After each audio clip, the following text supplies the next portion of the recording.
Hi, this is Marjohn Love, and this is, meanwhile, Marjohn's Musings.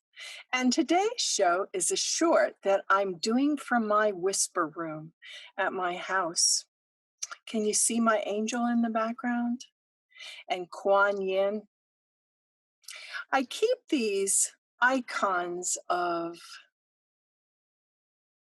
spiritual encouragement so that when I'm at work here in the whisper room recording my audiobooks, I don't get discouraged. It's kind of a hot, stuffy little box. And today I have the fans off, but I do have the door open. So if you hear Dax and Cookie screaming in the background, it might be because a dog walked by. I made this show today mostly to show people that are worried about me that I am still here. I'm okay. Kevin has been working down in Beverly. He's been doing rehab at a long-term care facility that has a rehabilitation division. So he's been taking care of COVID patients, which makes it a little bit nerve-wracking for me. He has a whole protocol. He comes in the basement door and strips off his clothes, throws them in the washing machine, jumps in the shower, and then when he's done, he gets on his stay-at-home clothes and he does his sweetheart routine, takes care of the dogs and sometimes helps me cook supper. It's been kind of strange. I belong to 3 different swimming pools, and I haven't been able to go to any of them. Who'd have thought that? I miss the second glance. I used to go there at least once or twice a week. Going to the grocery store is an interesting adventure. You know, we all have to wear our masks. So, we're the masked Long Ranger, huh? Mine are the kind that you put behind your head and then tie up on top. I spent a lot of time making masks. At first, Kevin was given a medical family leave by my doctor because I'm a grown-up asthma kid and I had scarlet fever as a child. So I have a heart defect and I'm overweight with diabetes and thyroid disease, and I'm going to be 68 on my next birthday. How many risk factors can you have? Whole bunch. So Dr. Pierce gave my husband medical leave so that I wouldn't be exposed. And his boss signed it, no problem. And his boss's boss, the regional manager, signed it. And then he stayed home with me for 2 weeks and found out that his big boss down in Texas denied it. So after 2 weeks, a coworker of his called here and said, please come back. I'm working 10 and a half hours a day. There are 20 staff members out sick, and I can't do it alone, and the patients need help. So my husband went back into work to help her, which turned out to be a really good thing because that's when he found out that his medical family leave had been denied. While he was home, I made him sugar skulls. It's kind of funny, Hispanic people do the Day of the Dead, and they're very tuned into the afterlife. A whole lot of them have become Catholic, and they believe in heaven. I did a thing for me for Cinco de Mayo. but I made it two-sided. They said it's really important for your masks to have two sides so that you know which side was in towards your face and which side was out towards the world, so that you would wash and iron your mask in between wearings in case you got virus on it. You didn't want to then turn it around by accident and stick it on your face and breathe the virus. I tried several different designs. This one here is my summer one. It's smaller, and I made it the American flag for the 4th of July. I wonder if we'll still be shut down by the 4th of July. I get tired of making all these masks. Once Kevin went back to work, there was no way to know if I was contagious. If I got deathly sick, then I'd know, yeah, you're contagious. But if I was basically walking around, I could be a carrier. And then you're not supposed to give your masks to people if you are sick. Made life interesting. So just about that time, I was kind of sick of making masks anyway, especially since they don't protect the wearer from getting virus. A cotton mask only protects other people. If you cough or sneeze, the mask stops your sneeze. I had that experience in the car coming home from the grocery store with my soggy mask, and then I sneezed into it. Ew, yuck. But I figure if that's the worst thing that happens, I'm doing all right. So when my Andrew was a little boy, I bought him a lot of toys that had shapes. And in quilting, you put together fabric that are different shapes. Like one of the famous ones is hexagons. I got to thinking about that. I thought, oh, I have a box of shapes. And I was lucky because some of them don't fit together too well. The red one is too big for the blue one. If you sewed them together, they wouldn't line up right. But, whoops, I can't show you that. I dropped it. All of us are trying to deal with working from home. Oh my goodness. Yeah. So I wound up using rulers and drawing equipment and tried to make myself a pattern called Storm at Sea. And do you know how many different ways you can sew this wrong? I do. It has a little tiny point on this end. You can mess that up. It has a wide point over here. You can mess that up. It has another little point on the top. You can mess that up. It has a wide point over here. You can mess that up. The two sides are supposed to match. What happens if they don't? The two in the middle are supposed to be the same height. What if they aren't? I was like, oh my goodness. I was like, but I'm sitting home and I'm not doing a whole lot. I've been cooking gourmet meals for Kevin.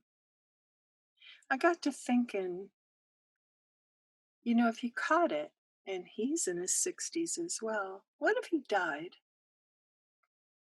I'm sort of in a situation like my sister-in-law, Lisa. Her husband is a police officer.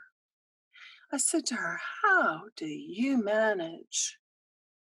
She said, I never let the sun set on my anger, and I kiss him really well before he leaves for work in the morning. It's very poignant because Steve had a partner and they were doing a drug bust. People were trying to sell drugs to kids at the high school. So they went there and they did this drug bust, and Steve's partner was killed. And so Lisa makes sure she kisses him every morning before he leaves for work. Maybe the upside of this whole COVID-19 quarantine thing is it gives us a chance to focus back on what's really important. There's been a whole lot of media blitz about the upcoming election and the Republicans trying to close the post office. John Oliver did a thing. He's sponsoring a set of stamps, forever stamps you can buy, so that you can support the post office. There was a law put into effect that basically bankrupted the post office, even though it was self-sufficient and self-sustaining. They made postal offices put away the retirement money for all of their employees for like years out, and that took such a big chunk of their income that it looked like they were not a viable business. I'll tell you something, the minute that Amazon and UPS and other carriers get the monopoly on packages, your price for postage is going to go up. Do you know that over 75% of all veterans receive their prescriptions by mail through the post office? You shut down the post office, how are rural veterans going to get their prescriptions? I've been deeply distressed by some of what I hear, tweets and speeches. Don't drink disinfectant and don't bathe in disinfectant and don't wash your hands every 20 minutes. Your skin will break down and start to bleed. I mean, if you touch something or you go out and you're going to come back in your house, sure, wash your hands. But if you're sitting at home in your own house, there's absolutely no reason to wash your hands every 20 minutes. It's ridiculous. Some of what we've been told is stupid. But back to quilting.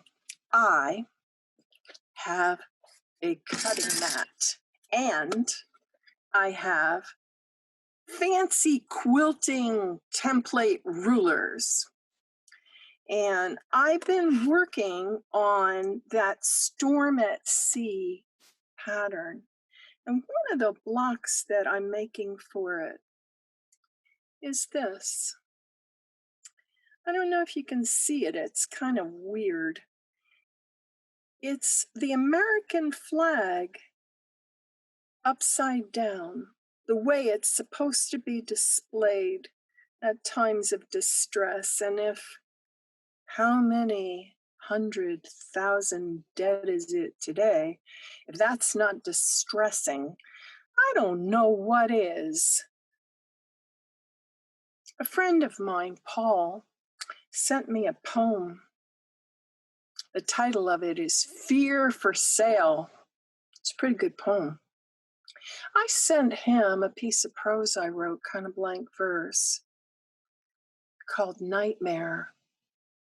I don't know about you, but with all this dire, drastic news, I've been having trouble sleeping some nights. I kind of look back to when we were worried about the plastic in soda straws. That was our biggest problem. We were going to stop using soda straws. I went out and I got metal ones at Marshall's. They go through the dishwasher. I got a fancy little brush to scrub them out with if you do a milkshake or they have something in them that you need to clean. I tried rubber ones. They're nasty. These click your teeth. They're not so great. I tried paper ones. They collapse just like they did when you were a kid. But these are not too bad. These are reusable plastic straws that probably last several years. These are my favorite, and these are plant-based biodegradables, all to replace this. And now, after I bought, I don't know, $15, $20 worth of fancy bags to go to the grocery store, you're not allowed to bring your bags in anymore. Oh my goodness. My poor neighbor has 7 children. And normally that's not an issue, but she has to now homeschool 7 children, and she works from home. I felt like we were back in the days of chalkboards and, slate chalkboards. It's like some of these things are like throwback. Like, yes, maybe your 10-year-old can Zoom their class from school, but what do you do with your preschoolers? They're not paying attention to Zoom. I have this motivational uh, thing that I hang up, and it says, love is patient, love is kind. I wish, like I'm love. My name is Marjohn Love. Am I patient? I am so cabin fever and stir crazy. I'm about ready to scream.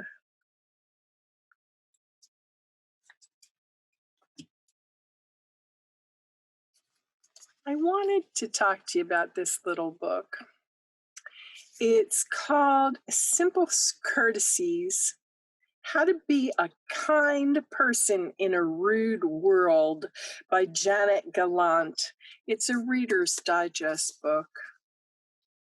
Lord, do I wish a whole lot of people would buy this and take a peek. The ones that I've been paying attention to is commit to keeping your marriage strong.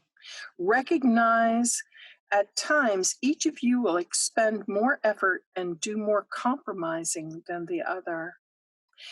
Kevin showering and shaving down in the basement. There for a while we were thinking to put the spare bed in the basement. And I thought, if this could be our last 2 weeks on the planet, I want you next to me. I don't want you in the basement. That's ridiculous. So I bought the giant economy size, the great big Listerine. And even though Kevin hates Listerine, he's been scrubbing his teeth and gargling at night so that he doesn't blow COVID at me.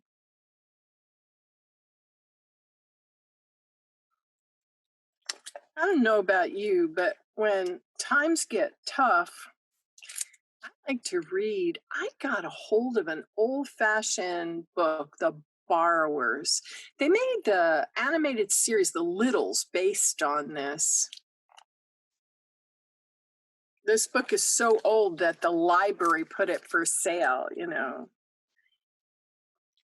But it was sweet and funny.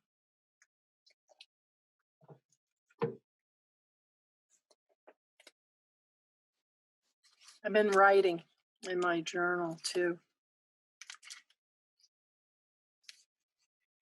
I have a poem for you. A thing of beauty. A thing of beauty is a joy forever. Its loveliness increases.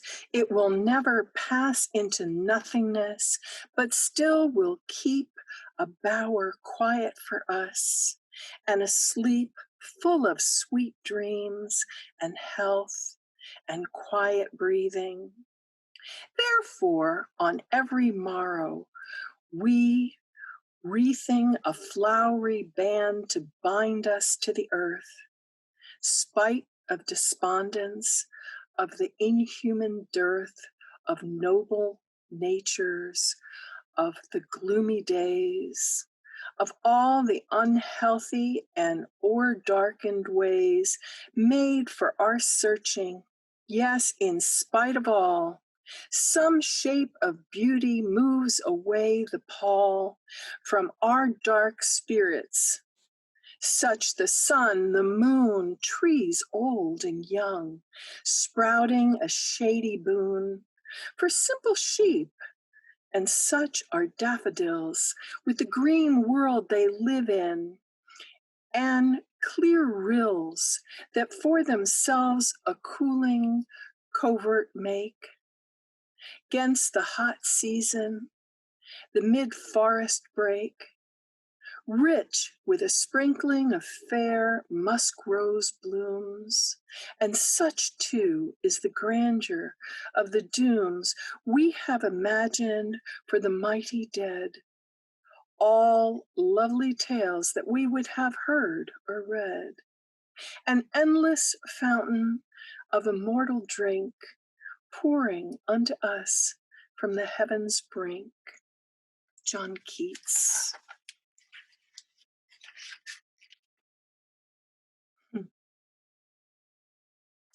We have a time limit,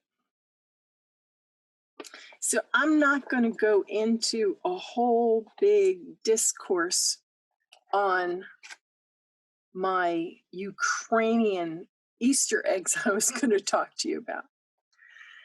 I actually got duck's eggs, and I have a egg piercer and a needle, and you kind of scramble the yolk and blow the contents of the eggshell out and save the shells. And yesterday I was like, I never made them. We didn't do the show. It was like crazy. And yesterday I'm looking at where I put 4 eggshells to do, because 2 of them broke out of the 6-pack, and there were only 3 there. I don't know how he did it, but this morning I found Dax under the dining room table on the good carpet with 500 tiny pieces of duck egg shell. Now, these eggshells were up on a counter. The dog is this big. I mean, he's only 9 pounds. I'm like, how did you do that? I found the eggshells on the floor.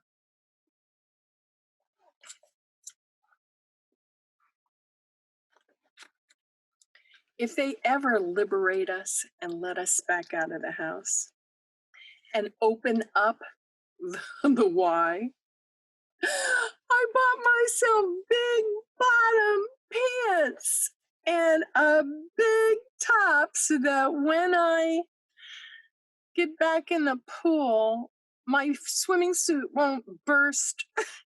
I don't know about you, but I have been gaining back that weight I lost. It's kind of sad, actually.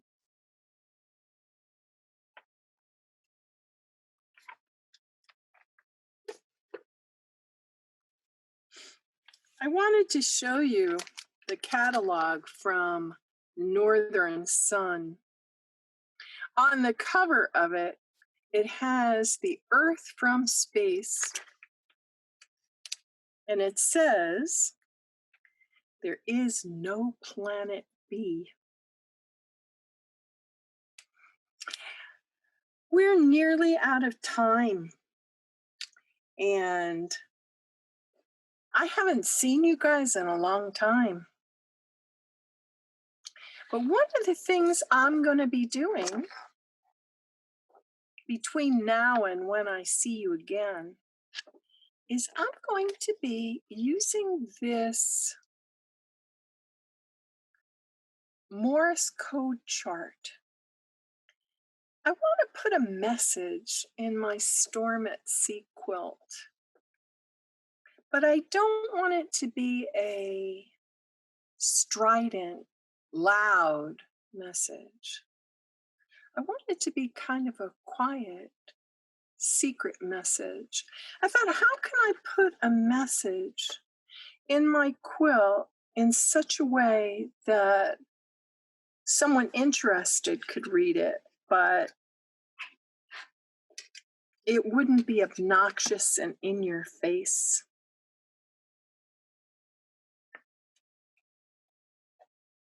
I have cards. You know me and all my cards. This one I thought might be good for you. It says, "My consciousness is filled with healthy, positive, loving thoughts that reflect themselves in my experience. I move through life knowing that I am safe, divinely protected, and guided." I got out an old book of quotes. It's called Forever a Blessing. It's an old daily word. It's still at Freeman's work. Treasured selections from the writings of James Dillett Freeman.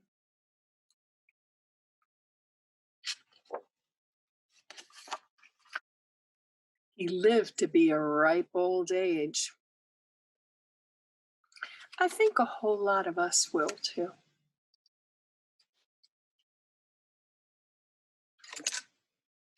Don't take all the fear mongering too personally.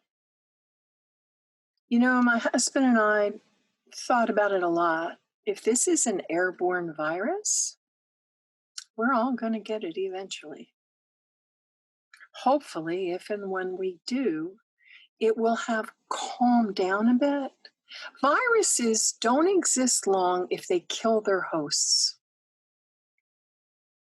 In order to be viable, a virus can make its host sick, but if they're dead, the body gets burned or buried and it doesn't then spread to anybody else. So the virus doesn't get to do its thing, which is to replicate.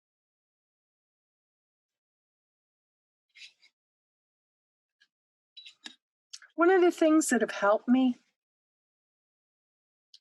is my kid sister and I have been texting and communicating back and forth.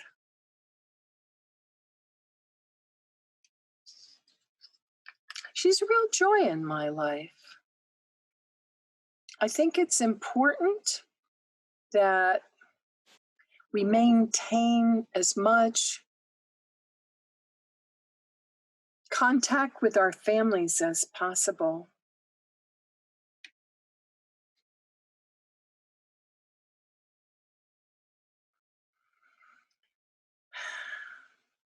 Between now and when we're freed, and the reality is, we're free now. I mean, you can get in your car and drive, go on a Sunday drive. You can put on a mask around your neck and walk down the street, and if you get near somebody, pull the mask up. Borrow a neighbor's dog, take their dog for a walk. Read a good book. Well, my little timer on my phone says that I'm out of time.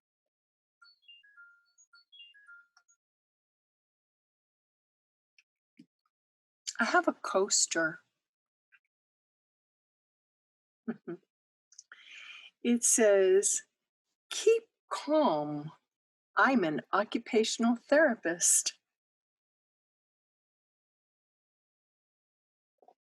I take my metal straw and try not to bunk my teeth with it. It's getting warm. Stay hydrated. If you have enough food to share and you know somebody that's been laid off, share some of your food with them. You can do it in a nice way by cooking them some sort of a casserole or a hot dish, or bake them a loaf of bread or something. There are people that are struggling right now.